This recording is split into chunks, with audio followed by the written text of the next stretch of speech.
2 more strides were revealed for the upcoming premium collection. We've got a sneak peek to some new units for the upcoming support waves. And the new imaginary gift markers have been revealed. I'm Mr. Time Leap, and you're watching Cardfight Update.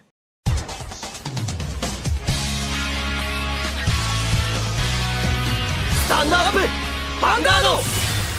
Hey Cardfighters, welcome back to a very exciting Cardfight update. As I talked about in my yesterday's video, we were going to get a big announcement from Bushiroad today about the new imaginary gift markers that they already hinted at in the previous livestream. What I didn't know was that they, besides that information bomb, were going to reveal a ton of more information throughout their livestream, as well as on their different platforms like Facebook and Twitter. So thanks to that, we now know 2 more strides for the premium collection. We also know the face reveals of some upcoming extra boosters and booster sets, as well as a cameo for the upcoming season for Cardfight Vanguard, and we have some more confirmation about these new starter decks for Royal Paladin and Shadow Paladin.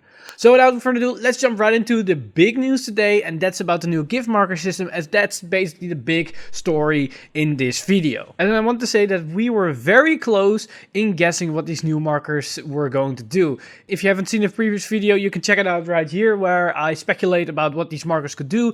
But besides that, I go into the whole game design aspect of what a new marker design could mean for the game itself. So it's still a fun watch and with some interesting information concerning game design for Cardfight Vanguard. But the new markers have been revealed, and they are as follows. As we expected, a new version of Force, Accel, and Protect. And what's important to know about is that these are called Force 2, Accel 2, and Protect 2. And the ones that we already have are now known as Force 1, Accel 1, and Protect. So the new effects of these markers are that for Force, instead that it gains 10k to the rearguard circle that you put it on, it will give +1 critical to the unit that sits on.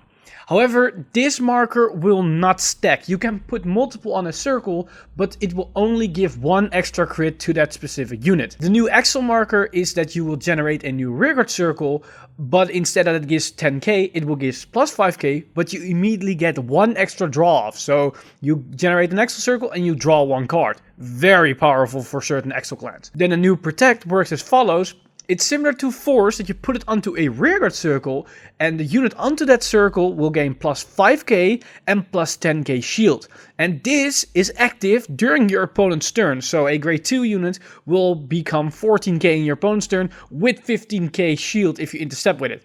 And probably the new ruling is that when you intercept with it, it retains its intercept value. Otherwise, what's the point of putting it on the rearguard circle? So with these new additions, we now have 6 different types of imaginary gift markers that we can play with, 2 for each type of marker. And that's pretty big, as this means that we now have a lot more options and playability for different matchups and different decisions when playing a certain clan. As some clans now get a good boost in their respective order, as they might not really had a lot of value out of the markers, but these new types will probably give them way more value. So how do these new markers interact with the old ones? Well, it's very easy, as the steps are as follows.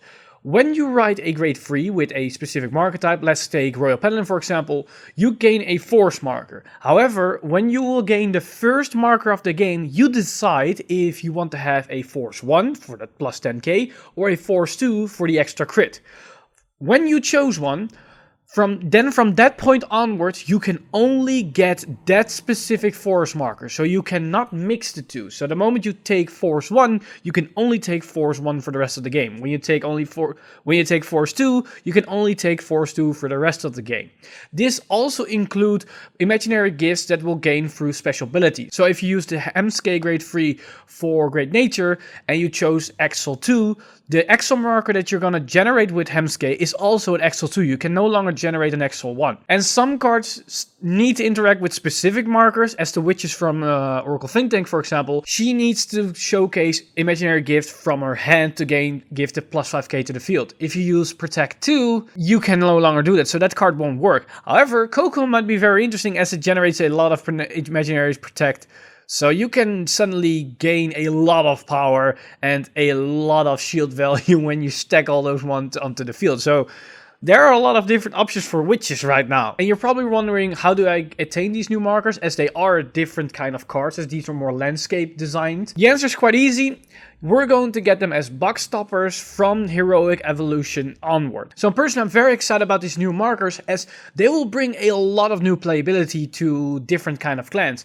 As the force marker for Bermuda Triangle didn't make a lot of sense, as they already could generate a lot of power. Now with the extra crit, this is a lot more dangerous. The same as for certain protect clans. A clan like Dark Irregulars and especially Grand Blue couldn't really benefit from the fact that you will gain a Sentinel in hand, as they cannot reliably rewrite each and every turn. So the advantage point from getting a protect marker through a Sentinel is not really that great. But if you can put it now on the rearguard circle and gain with intercept with extra shield value, even if you can only rewrite once or twice in the game, this will gain a lot of advantage for something like Grand Blue, as they can now have a reason to recall a grade 2 onto that circle. It's one, a lot stronger, but they can immediately intercept with it, it kills itself off, and next turn you reanimate that unit onto that marker, and you will gain extra shield value out of it.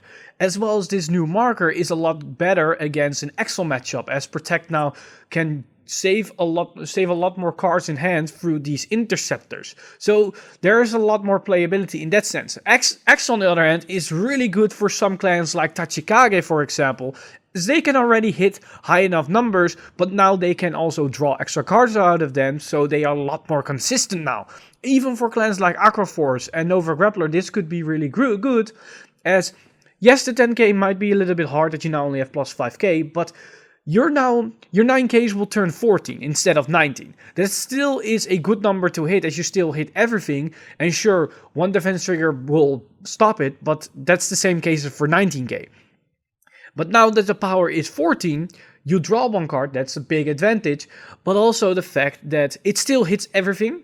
And because it's now 14 and it hits a 13 just barely, your opponent might be inclined to guard with a 5k or a 10k. That will means that they are going to guard probably with their grade 2s and grade 1s, and those are key units.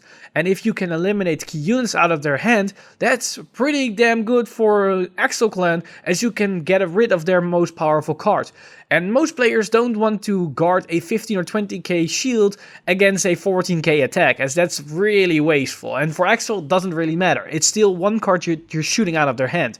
So all these new markers are gonna open up a ton, and I mean a ton of different plays and different things. I mean, if you look at Great Nature, you can now, if you use the Hemscape grade 3, you can use its skill and go +2, as you can write him, get an Accel marker, +1, draw one card, then use the skill Ditch to gain another Accel marker, draw one card, and then use resolve its skill further, and then superior call 2 Hemscapes to the field. Hemscape will now be 17 instead of 22, but still it hits hard against your opponent, and you +2 out of that. Out of a skill that you shouldn't plus. That's pretty big. So we're going to see a lot more interesting interactions, as well as a lot of cards now need to be re-evaluated. Look at the strides for Premium Collection, for example. These new markers might make some strides even more powerful, as they can interact really well with them. And talking about these new strides, we were introduced to 2 more strides for the Premium Collection: the Spear Cross Dragon for Gold Paladin, and the new Dumjit stride for Kagero. So first off, let's talk about the Kagero one. That is Flare General Dumjit Veiler. And he has 3 skills. First off, the auto Vanguard Blaze skill. So basically, when a unit attack and you have more rearguards than your opponent, your Vanguard becomes blazing. That's basically a state that it will enable, and certain skills will interact with that. His first actual skill is Auto Vanguard. When placed, cost, counter +1, and turn a card in your G-zone face up. Choose one of your opponent's rearguards and retire it. And this unit gets power plus 15k until the end of turn for each sentinel in your drop zone. This can be really big, because that can potentially be plus 60k on a Vanguard that already is plus 15 over your base power in a Force clan. And with the new Force marker, a crit on this thing is very dangerous if you can get it to a high enough power during the later stages in the game. And the reason why you want to give it a crit is because of his second skill. Auto Vanguard Circle, once per turn, when your opponent's Sentinels or G-Guardian is placed, you may play Stand this Blazing unit, and it gets drive -1 until the end of turn. So here's where the Blazing comes into play. It's when your opponent is putting a Sentinel or G-Guardian on the field and it doesn't state during the attack that this Vanguard is attacking, you can restand your Vanguard. So that's pretty damn big. But however, notice that it will gain a minus drive 1. So that means that if they place a perfect guard onto the guarding circle when you attack with the Vanguard will lose a drive check right then and there. So keep that in mind, that your opponent can deny you some drive checks. Overall, it's a pretty damn interesting stride. It's a restander on your potential first stride turn, as well as it can generate a lot of power during the late stages of the game. So overall, it's a very solid pick. It works with the things that Kagura wants to do. It retires, it put out pressure on the field, and it can function in any kinds of build, as basically every deck is running Sentinels. So overall, it's a pretty damn good stride. However, what's not really a good stride in my opinion is the new Gold Paladin stride. And that is Gold Dragon, Spear X Dragon. And he has 2 skills. First one, act on G-Zone, Unite. So if you call 2 units during the turn, you will gain Unite. If your Vanguard is grade 3, cast Counterblast 2 and discard a card from your hand and stride. Discard on your Vanguard circle from face down. So this is basically a card that can enable you to stride when you cannot pay the cost for stride. What is really odd is you need to discard a card, and that's probably a stride for lower grade 3, depending on what the scenario is. But if you cannot, you have an option to stride even though you couldn't stride. However, the Counterblast 2 is pretty damn heavy, and that makes it not really that great in my opinion. A lot of people say, well, now you have a more consistent way of striding, sure, but the other effect doesn't really make it that great, to be honest. What is to be noticed is that you can use this in an Accel build and accelerate into striding a turn faster. You can basically stride while your opponent is grade 1 if you accelerate immediately to your grade 3. However, nobody's going to allow you that, as you need to pay 2 counterblasts. Nobody's going to give you that 2 counterblasts if they are smart about it. So even in that case, I don't see it really happening. But it probably will be run in an Accel build just as a one-off for that specific scenario when it does come up. But his main skill is act on Vanguard Circle once per turn, cost Soul Blast 1 and turn a card in your G-Zone face up. Look at the 5 cards from the top of your deck, call 2 cards from among them to the Vanguard Circle and shuffle your deck. Overall, it's not really that strong. Gold Paladin has a way more powerful strides in that sense. However, if you use it in combination with the first effect and you're striding while your opponent is still grade 1, then suddenly this is a very powerful card. But once again, your opponent is not going to allow you to do that, so probably don't bet on it, that it will define a lot of things. Now, to wrap up the last tidbits of information from the live stream, we were introduced with the silhouette of a very particular person as well as a very particular unit. I'm of course talking about Anjo Mamoru and his unit, Blade Master.